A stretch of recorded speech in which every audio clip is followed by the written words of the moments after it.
Salam sejahtera adik-adik semua. Kita bertemu sekali lagi dalam satu lagi sesi bercerita bersama Pustakawan. Hari ini saya Hirman amat bergembira dapat bertemu dengan adik-adik sekali lagi untuk menyampaikan sebuah kisah baru yang diberi judul Hela Raja Singa. Buku ini telah dihasilkan oleh Nurul Azila Arifin dan diterbitkan oleh Pena Intellect Enterprise. Moga-moga kisah hari ini menghiburkan adik-adik. Ya, ayo kita terus ke sesi bercerita.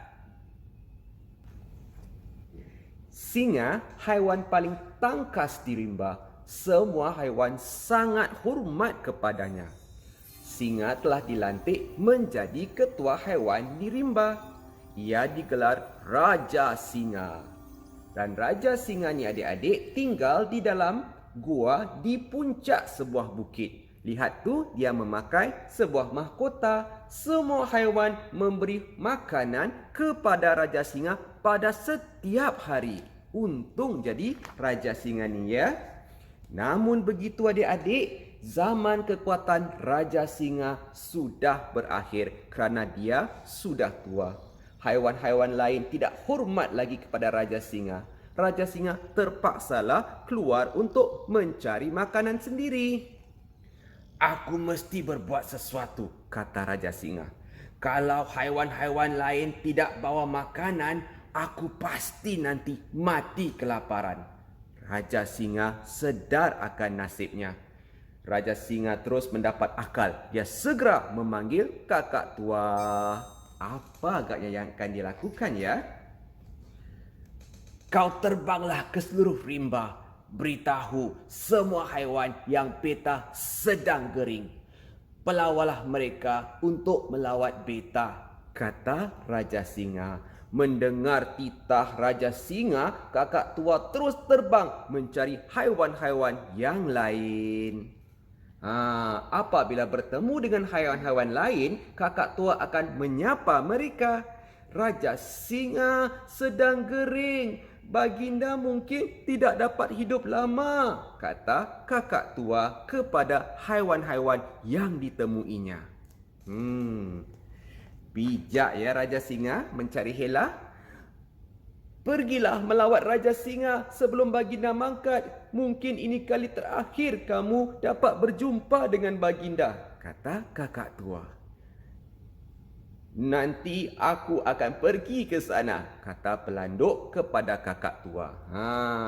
Kakak tua bertemu pula dengan sang gajah. Ia pun memberitahu sang gajah tentang Raja Singa.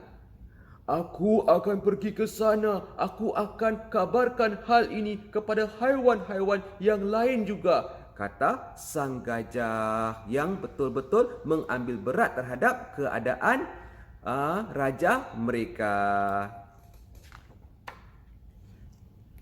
Kakak tua terus terbang lagi. Ia memberitahu tentang Raja Singa kepada haiwan-haiwan lain bahawa Raja Singa sedang sakit. Ya, semua haiwan berjanji akan melawat Raja Singa. Mereka berharap Raja Singa akan segera sembuh dari sakitnya. Banyak haiwan ya adik-adik yang telah pergi melawat Raja Singa. Namun begitu, apa yang berlaku? Mereka tidak pulang ke sarang masing-masing selepas melawat baginda. Rubah berasa hairan.